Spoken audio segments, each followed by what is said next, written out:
कीमती होते हैं। जिस मुआशरे में इंसानों की कोई कीमत नहीं होती वहाँ इज्जत की बोली सबसे ऊंची लगती है। जिस मुआशरे में इंसानों की कोई कीमत नहीं होती वहाँ बिनते हवा सरे बाजार तबले की थाप पर नाचती है, और जिस मुआशरे में इंसानों की कोई कीमत नहीं होती वहाँ भूख तहजीब के आदाब भुला देती है। यहाँ हवस के पुजारी स्याह रातों में सफेद जिस्मों का जीवन स्याह करते हैं। यहाँ पे नाचते पैरों की थाप बिकती है, यहाँ पे जागती आंखों के ख्वाब बिकते हैं, यहाँ पे फूल से होंठों की प्यास बिकती है, यहाँ पे जिस्म है बिकते शबाब बिकते। आली वकार भूख 2 वक्त की रोटी के एवज बिनते हवा को इब्ने आदम की हवस का निशाना बनने पर मजबूर कर देती है, लेकिन कहीं कोई कयामत नहीं उतरती। 14 साला बीर अपनी असमत लुटाने के बाद जान से भी हाथ धो बैठती है, लेकिन कहीं कोई कयामत नहीं उतरती। थर की जलती रेत पर नंगे पांव चलने वाली कौम का सदर इस्लामाबाद की सड़कों पर मर्सिडीज में सफर करता है, लेकिन कहीं कोई कयामत नहीं उतरती। बलोचिस्तान की खुश्क साली पर एयर कंडीशन कमरों में मिनरल वाटर पी पी कर गौर किया जाता है, लेकिन कहीं कोई कयामत नहीं उतरती। ये शाहराहें इसी वास्ते बनी थीं क्या कि इन पर देश की जनता सिसक सिसक कर मरे। जमीनें क्या इसी कारण अनाज उगला था कि नस्ले आदम और हव्वा बिलक बिलक कर मरे। मिले इसीलिए रेशम के ढेर बुनती हैं कि दुख्तराने वतन तार तार को तरसे। चमन को इसीलिए माली ने खून से सींचा था कि उसकी अपनी निगाहें बहार को तरसे।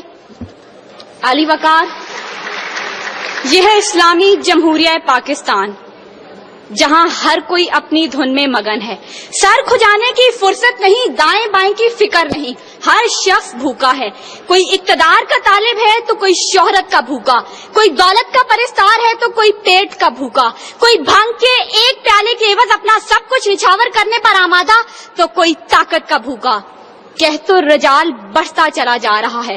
तहजीब और तमद्दुन के पैमाने टूट फूट का शिकार होकर वक्त की नाकदरी का गिला कर रहे हैं। हम जवाल की आखिरी हदों के भी आखिर पर पहुंच चुके हैं। इंसाफ मुहैया करने वाले इदारे सिसक सिसक कर दम तोड़ रहे हैं। हर तरफ से एक ही पुकार सुनाई देती है, भूख तहजीब के आदाब भुला देती है। आली वकार, सुनिए सुनिए, अगर आप सुन सकते हैं कि जब बूढ़े प्रोफेसर को 6 माह तक पेंशन ना मिली तो अपनी कल पट्टी पर पिस्तौल रखकर बोला था, मेरा पाकिस्तान है ये तेरा पाकिस्तान है। सुनिए अगर आप सुन सकते हैं जब तस्नीम सोलंकी भूखे कुत्तों का नवाला तर बनी तो बोली, पड़े हैं गुम कटहरे अदालतें चुप हैं। सुनिए अगर आप सुन सकते हैं जब मजदूर शाम को खाली हाथ घर लौटा तो अपने बच्चों से नजरें चुराते हुए बोला, है तल्ख बहुत बंदाए मजदूर के औकात। सुनिए अगर आप सुन सकते हैं कि वजीर आजम की खुली कचहरी में खुदसोजी करने वाला शख्स बोला था, मैं भी पाकिस्तान हूँ तू भी पाकिस्तान है।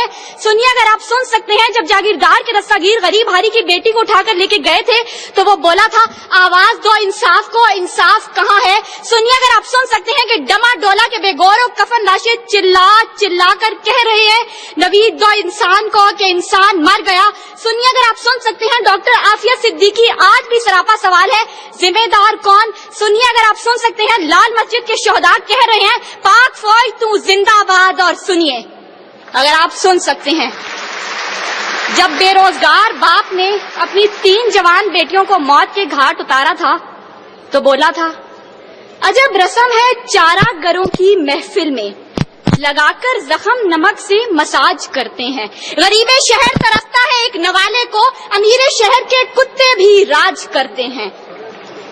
आली वकार, भूख तहजीब के आदाब भुला देती है। गुर्बत से मजबूर लोग अपने बच्चे भूनकर खा जाते हैं, अपने गुर्दे और आंखें बेच डालते हैं, अपनी 8-8 साला बच्चियां दलालों के हवाले कर देते हैं, अपने खानदान के साथ आग में कूद जाते हैं, दरियाओं समंदरों में छलांगे लगा देते हैं, पंखों के साथ लटक जाते हैं, ट्रेन की पटरी के आगे लेट जाते हैं। गुर्बत, जुल्म और महंगाई से मजबूर लोग अपने मासूम बच्चों के गले काट देते हैं। आली वकार, सदारत, विजारत और इमारत के भूखे, तहजीबी अक़दार को पामाल कर देते हैं। कभी तो चंद खोटे सिक्कों के बस कौम की बेटियों को बेच डालते हैं, तो कभी मसाजिद का तकद्दुस पामाल करते हुए इन्हें लहू रंग करते हैं, और कभी अपनी ही आवाम से कहते हैं मैं तुम्हें वहां से निशाना बनाऊंगा कि तुम्हें पता भी नहीं चलेगा। जब लोग ये कहते हैं खुदा देख रहा है, मैं सोचने लगता हूं क्या देख रहा है। अली वकार, इससे पहले कि भूख इस मुल्क को खा जाए, इससे पहले कि लहजे बेआवाज हो जाएं, सुर संगीत सब बेसाज हो जाए, मिल्लत इस्लामिया की ये बेटी, मुल्क और कौम की बेटी और आपकी बेटी आपसे इस्तिदा करती है खुदारा उस बूढ़े बाप का सहारा बन जाइए जिसके बेटे ने खुद सोजी की। खुदारा उस औरत के आंसू पहुंच डालिए जिसकी बेटी जागीरदार की हवस का निशाना बनी। और खुदारा उन मासूम बच्चों के सर पर दस्ते शफकत रखिए जिनका बाप पुलिस मुकाबले में मारा गया। इन अशार के साथ ही मौजूए ज़ेरे बहस समेटती हूँ। सितम ज़रीफ़ी वक्त ने कलियों की नज़ाकत को, दिलों की मोहब्बत को